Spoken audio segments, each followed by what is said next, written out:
शब्दों का समर्पण लेके माँ सरस्वती को नमन करती हूँ और साथ ही आप सभी विद्यार्थियों का हार्दिक अभिनंदन करती हूँ। तो प्यारे विद्यार्थियों, हमारा जो टॉपिक चल रहा था विराम चिन्ह, उस टॉपिक को आज हम कंटिन्यू करते हैं। ठीक है, बिना टाइम वेस्ट किए कॉपी पेन निकाल लो और जो नोट्स आपको बनवाने जा रही हूँ वो साथ साथ नोट डाउन कर लिया करो। रोज़ रोज़ कहने की कोई ज़रूरत नहीं है। हमारा टॉपिक था विराम चिन्ह। विराम चिन्ह, इसकी 2 क्लासेस हम ऑलरेडी कर चुके हैं। आज हम इसका पार्ट 3 या तीसरी जो क्लास है वो करने जा रहे हैं। तो इसमें क्या था कि हमने बहुत सारे विराम चिन्हों को डिस्कस है वो कर लिया। सबसे पहले हमने पूर्ण विराम को किया, फिर अल्प विराम, अर्ध विराम, उसके बाद हमने प्रश्नवाचक चिन्ह किया और जो लास्ट का जो हमने किया था कल रिसेंटली, यानी उद्धरण चिन्ह को भी हमने डिस्कस है वो कर लिया है। आज का जो हमारा टॉपिक रहेगा वो विराम चिन्ह के अंदर कौन सा विराम चिन्ह हम पढ़ने वाले हैं। तो सबसे पहले आज हम पढ़ेंगे योजक चिन्ह। योजक चिन्ह। दूसरा हम पढ़ेंगे निर्देशक चिन्ह। निर्देशक चिन्ह। इसी कड़ी में जो तीसरा हम करेंगे वो करेंगे हम रेखांकन चिन्ह। रेखांकन चिन्ह। अब देखो, इन तीनों के जो सिंबल्स होते हैं वो लगभग मिलते जुलते होते हैं। आपको यहाँ पे कंफ्यूज होने की कोई ज़रूरत नहीं है। जब हम इनके एग्जाम्पल्स करेंगे तो आप लोगों को ये सारी चीज़ें वो डिटेल में समझ में आ जाएगी। सबसे पहले योजक चिन्ह का जो चिन्ह होता है वो ये होता है। निर्देशक चिन्ह ये होता है। रेखांकन चिन्ह ये इसका प्रतीक है वो होता है। अब देखो, योजक चिन्ह हम कहाँ पे प्रयोग करते हैं, उसके बाद निर्देशक चिन्ह का यूज हम कहाँ पे करते हैं, या फिर रेखांकन चिन्ह का प्रयोग हम कहाँ पर करते हैं। इन तीनों की जो डिस्कस है वो बारी बारी से हम करने वाले हैं। तो सबसे पहले हम पढ़ेंगे योजक चिन्ह। अब देखो, योजक, योजक का मतलब होता है जोड़ने वाला। ठीक है, जोड़ने वाला। ठीक है,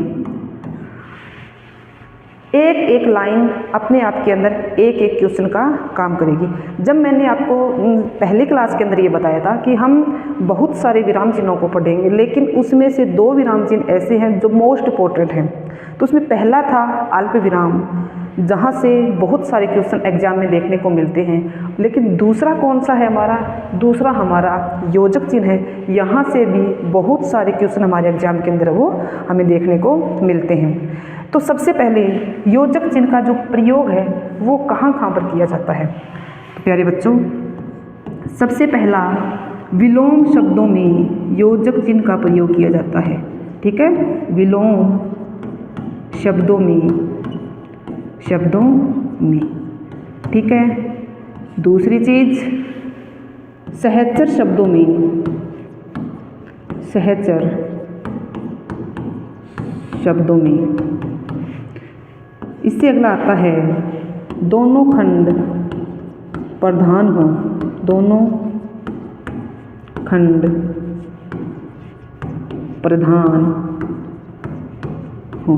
ठीक है, इसके बाद आता है हमारा सा से, सी से पहले, से पहले। ठीक है, इसके बाद और यदि लुप्त होता है, और लुप्त हो, वहाँ पर भी हम योजक चिन्ह का प्रयोग करते हैं। इसके बाद आता है यदि हम कारक चिन्ह की जगह भी कई बार योजक चिन्ह का प्रयोग है वो कर देते हैं। तो लिखो कारक, कारक चिन्ह की जगह, चिन्ह की जगह योजक चिन्ह का प्रयोग करते हैं। योजक चिन्ह का प्रयोग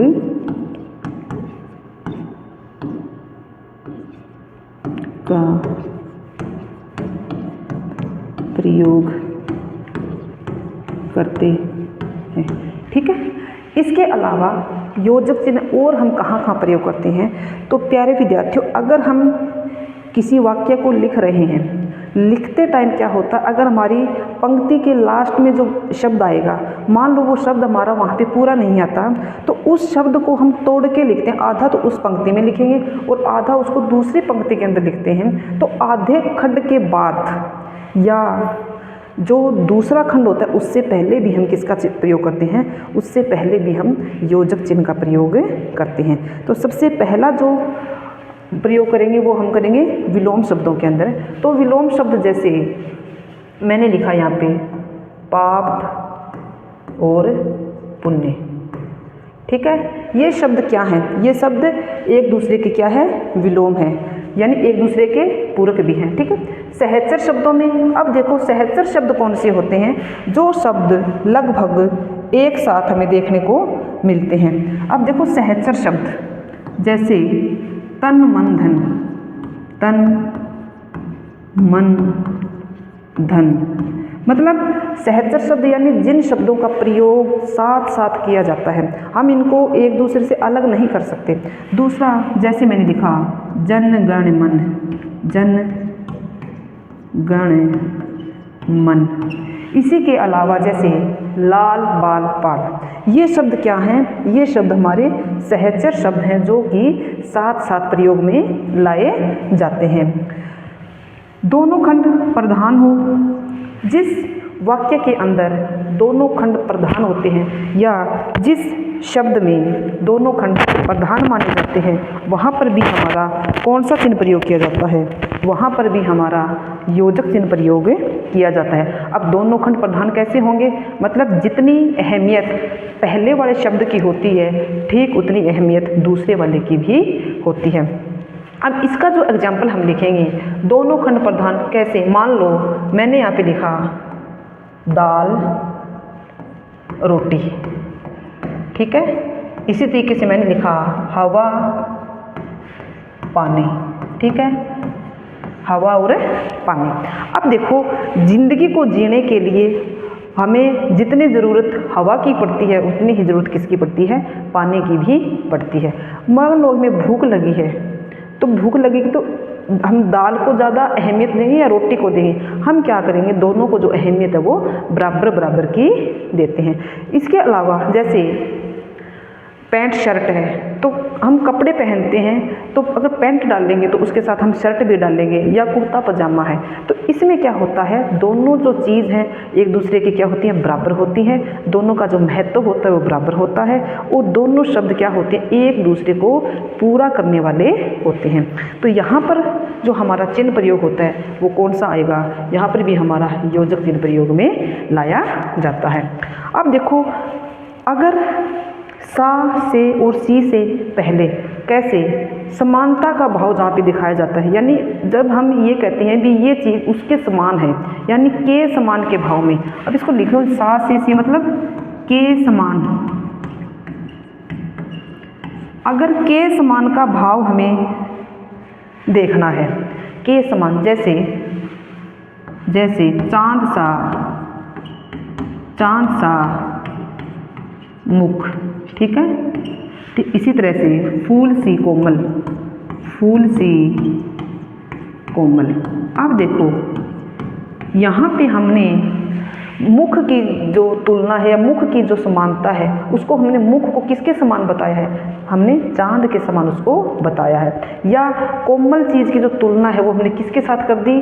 किसके समान हमने इसको बताया है? फूल के समान बताया है। तो यानी सा और सी से पहले सा सी अगर आपके कारक चिन्ह में आ रहे हैं तो वहाँ पे हम योजक चिन्ह का प्रयोग नहीं करेंगे, लेकिन अगर समानता के भाव में है या के समान के भाव में है तो हम किसका प्रयोग करेंगे?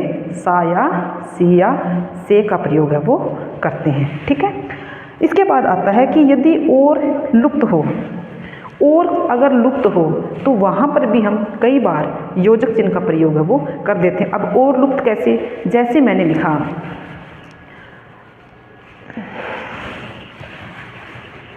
और लुप्त करना है हमें यहाँ पे। ठीक है, ये चीज़ हमें क्या करनी है? यहाँ से गायब करनी है। तो कैसे करेंगे? जैसे मैंने लिखा राम लक्ष्मण।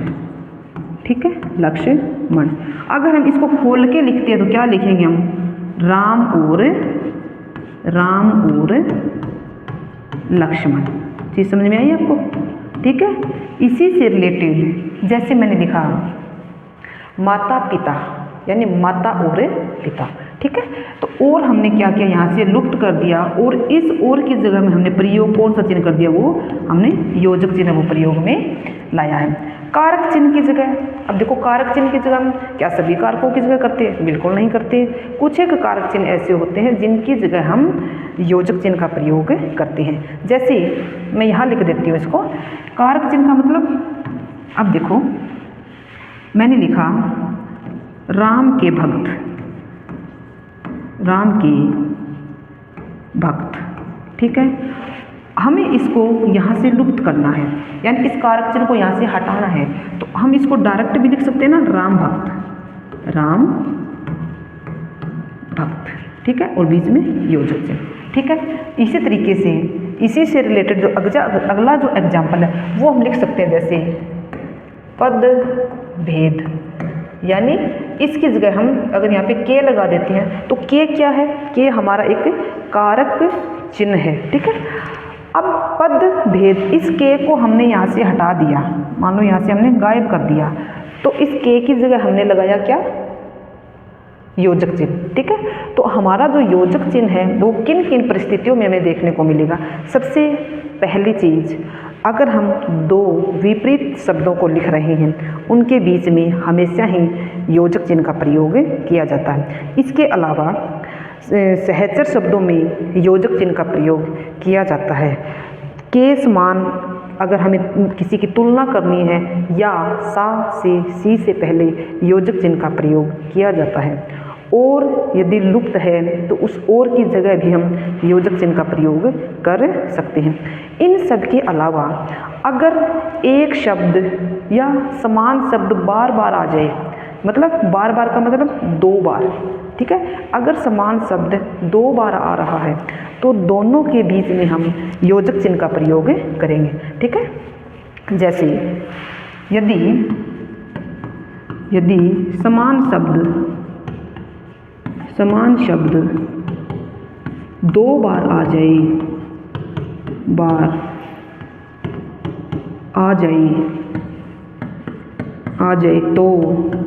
तो भी हम योजक चिन्ह का प्रयोग करते हैं। दो समान शब्द कैसे, जैसे मैंने लिखा धीरे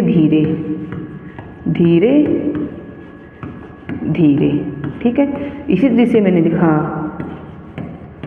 दिन, यानी दो समान शब्द हैं और दोनों क्या आ रहे हैं, लगातार दो बार आ रहे हैं, तो यहाँ पर हमारा जो चिन्ह प्रयोग करेंगे वो करेंगे हम योजक चिन्ह। बहुत सारे क्वेश्चन इस चिन्ह से बनते आए हैं और आगे भी संभावना है कि यहाँ से हमारा क्वेश्चन है वो जरूर हमें देखने को मिलेगा। इसके अलावा क्या होता है, मान लो अगर हम किसी वाक्य को लिख रहे हैं और हमारी जो पंक्ति है वहाँ पे ख़त्म हो जाती है और हमारे पास मार्जिन नहीं बचता, तो आधा शब्द हम उसी पंक्ति में लिख देते हैं। लेकिन आधे शब्द को जब हम दूसरी पंक्ति के अंदर लिखते हैं तो उस आधे खंड के बाद हम योजक चिन्ह लगा देते हैं। तो जैसे ही उस योजक चिन्ह को हमने लगाया तो आधा शब्द योजक से पहले और आधा योजक के बाद, तो जो एग्जामिनर होता है वो बिल्कुल ये समझ जाता है कि सामने वाले ने या जो जिस बच्चे ने ये चीज़ लिखी है या किसी लिखने वाले ने ये शब्द जो लिखा है उसका जो भाव है वो क्या है, मतलब वो अपनी बात है वो पहली पंक्ति के माध्यम से पूरा न करके दूसरी में पूरा कर रहा है, ठीक है। इसके अलावा अगला जो चिन्ह हम पढ़ेंगे वो पढ़ेंगे हम निर्देशक चिन्ह, ठीक है। निर्देशक चिन्ह,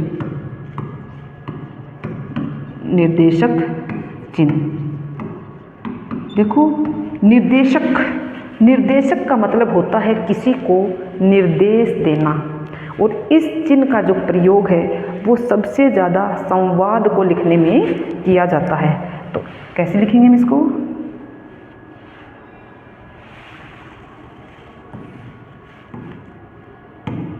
इस चिन्ह का प्रयोग, इस चिन्ह का प्रयोग संवाद को लिखने में किया जाता है, लिखने में किया जाता है। ठीक है, संवाद को कैसे, मतलब दो लोगों के बीच में कन्वर्सेशन हो रही है, मान लो बातचीत हो रही है, संवाद हो रहा है, एक व्यक्ति दूसरे से कुछ पूछ रहा है और बदले में दूसरा व्यक्ति उसको आंसर दे रहा है। तो जो व्यक्ति पूछ रहा है उस व्यक्ति के तुरंत बाद हम क्या लगाएंगे, निर्देशक चिन्ह। इसका सिंबल क्या होता है, निर्देशक का मतलब ये बड़ा, सॉरी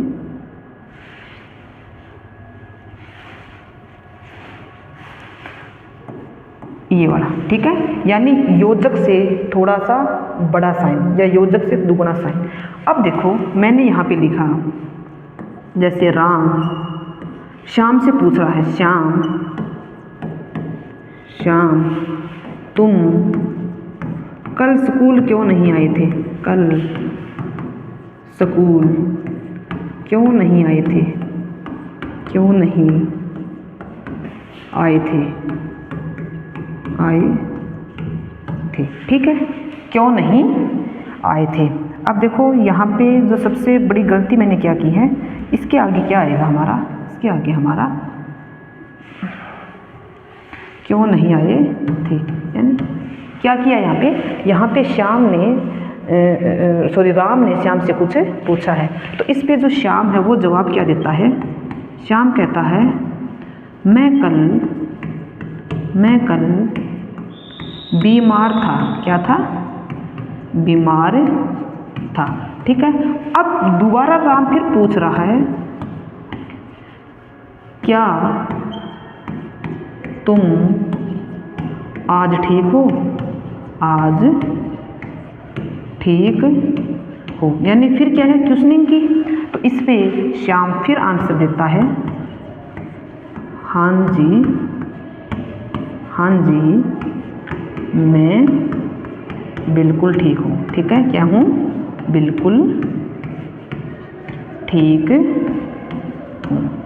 मतलब क्या है, ये जो चिन्ह हमने यहाँ पे प्रयोग किए, जैसे ये वाला, ठीक है, और ये जो हमारा चिन्ह है वो निर्देशक चिन्ह को दर्शा रहा है, यानी संवाद के अंदर इस चिन्ह का सबसे ज़्यादा प्रयोग किया जाता है।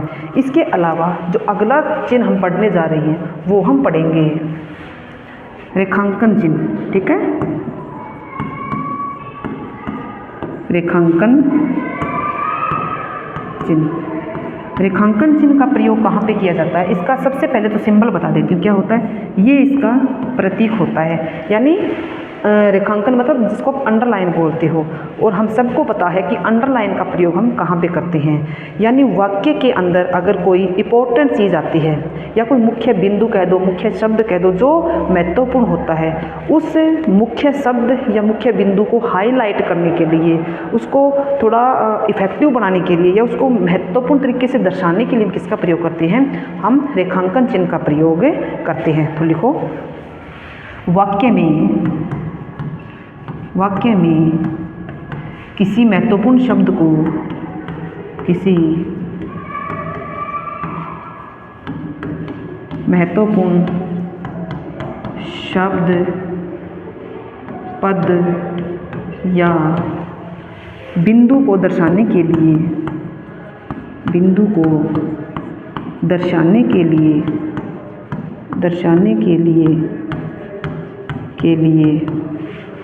रेखांकन का प्रयोग किया जाता है, रेखांकन का प्रयोग किया जाता है। ठीक है, किया जाता है। अब देखो, रेखांकन यानी अंडरलाइन। अब एग्जाम्पल कैसे करेंगे हम इसका, जैसे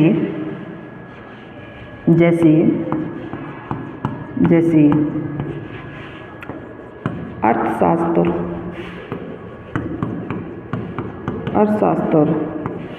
की रचना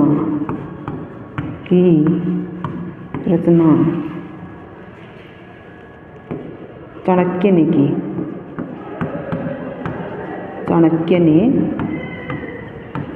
की, ठीक है। जैसे चाणक्य ने की, यानी जो अर्थशास्त्र के पिता हम जिसको कहते हैं यानी चाणक्य, ठीक है।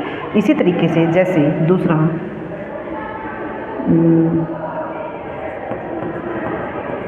मुंशी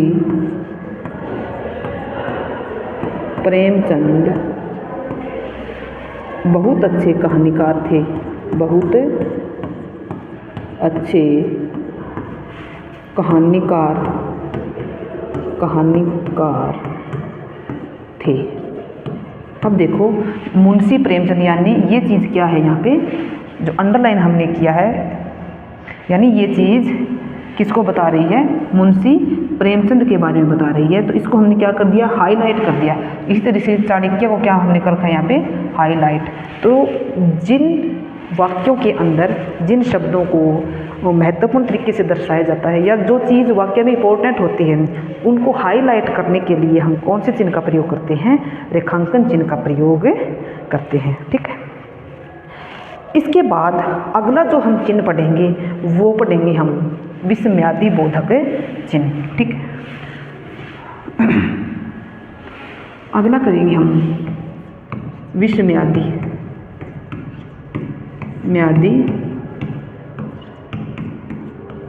बोधक चिन्ह, ठीक है। विस्मयादि बोधक चिन्ह, सबसे पहले तो इस चिन्ह का जो प्रतीक है वो हमें पता होना चाहिए। तो इस चिन्ह का जो प्रतीक है वो ये होता है, ठीक है। अब देखो विस्मयादि बोधक चिन्ह का प्रयोग कहाँ पे किया जाता है। सबसे पहले अगर हम किसी को पुकारते हैं तो किसी भी व्यक्ति को पुकारने के लिए भी विस्मयादि बोधक चिन्ह का प्रयोग किया जाता है। जैसे पहले लिखो इसके अंदर स्टेटमेंट, किसी को पुकारने के लिए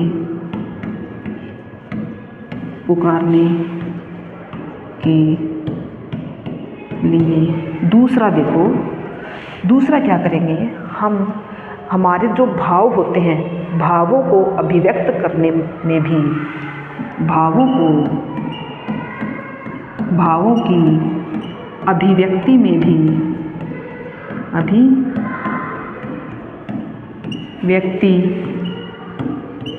भी, में भी इस चिन्ह का प्रयोग किया जाता है, इस चिन्ह का प्रयोग करते हैं, ठीक है। अब देखो भाव क्या होते हैं, मतलब हमारे इमोशंस जो क्या होते हैं एकदम से सिचुएशंस के अकॉर्डिंग वो चेंज हो जाते हैं, यानी एकदम से उजागर होते हैं हमारे मन के अंदर से। हम क्या करते हैं, जैसे कोई ऐसी चीज़ हमारे सामने आ गई जो गंदगी भरी है, जिसके अंदर क्या है, जिसमें हमारे अंदर जो नफरत का भाव है वो आता है। ठीक ऐसे ही अगर हम कोई ऐसी चीज़ देखते हैं जिसके अंदर हमें बहुत ज़्यादा हैरानी होती है तो उस टाइम हमारा भाव क्या हो जाएगा, एकदम से चेंज हो जाएगा। अगर हमारे साथ सामने से कोई इंसान गाली गलौज कर रहा है तो हमारा भाव क्या हो जाएगा, वहाँ पे चेंज हो जाएगा, यानी हमारा जो भाव है वहाँ पे गुस्से वाला होगा। जैसे बच्चों को बोला जाता है कि आज आपको हम मूवी दिखाने के लिए लेके जाएंगे, तो बच्चों के मन में भाव कैसा आएगा, खुशी का आएगा। तो इन्हीं भावों को अभिव्यक्त करने के लिए जिस चिन्ह का प्रयोग किया जाता है उस चिन्ह को विस्मयादि बोधक चिन्ह कहा जाता है, ठीक है। भाव, जैसे कुछ भाव मैं यहाँ पे लिख रही हूँ, जैसे हर्ष, विषाद, दुख, ठीक है, आश्चर्य, घृणा, खुशी, ठीक है। ये क्या है, ये हमारे मन के वो भाव हैं जो एकदम से उजागर हो जाते हैं। गुस्सा, ठीक है, जैसे गुस्सा, ठीक है। अब इसको हम कैसे लिखेंगे, फॉर एग्जाम्पल जैसे अरे तुम इतनी जल्दी आ गए, इतनी जल्दी आ गए।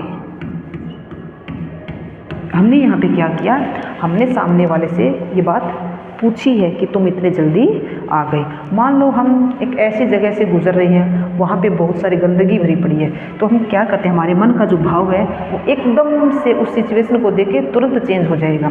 जैसे छी छी, छी छी, कितनी गंदगी है, कितनी गंदगी है। ठीक है, इसी से रिलेटेड जैसे किसी को अगर पुकारना है तो जैसे राम तुम यहाँ आओ, यहाँ आओ। ठीक है, तो ये जो हमारे जो वाक्य हैं वो किसको दर्शा रहे हैं, विस्मयादि बोधक वाक्यों को कह दो, या इसके अंदर जो चिन्ह प्रयोग किया जाता है वो विस्मयादि बोधक चिन्ह वो प्रयोग हम करते हैं। जैसे बहुत सारे ऐसे एग्जाम्पल्स हैं जिनके अंदर क्या होता है, हम हमारे जो मन के इमोशंस हैं, हमारे मन के जो भाव हैं वो एकदम से क्या हो जाते हैं, उजागर हो जाते हैं। जैसे बच्चा क्लास के अंदर टॉप करता है या उसकी परफॉर्मेंस अच्छी होती है तो हम क्या कहते हैं, वाह, शाबाश, बहुत खूब। तो ये क्या है, ये हमारे मन के भाव हैं। तो प्यारे विद्यार्थियों, आज की क्लास में हमने 4 तरह के विराम चिन्हों को डिस्कस किया है। बाकी के जो विराम चिन्ह हम करेंगे वो अगली क्लास में हम डिस्कस है वो करेंगे। तो तभी के लिए सभी विद्यार्थियों का बहुत बहुत धन्यवाद, और सभी विद्यार्थियों को मेरी तरफ से हैव ए नाइस डे। ठीक है बेटा, ओके जी।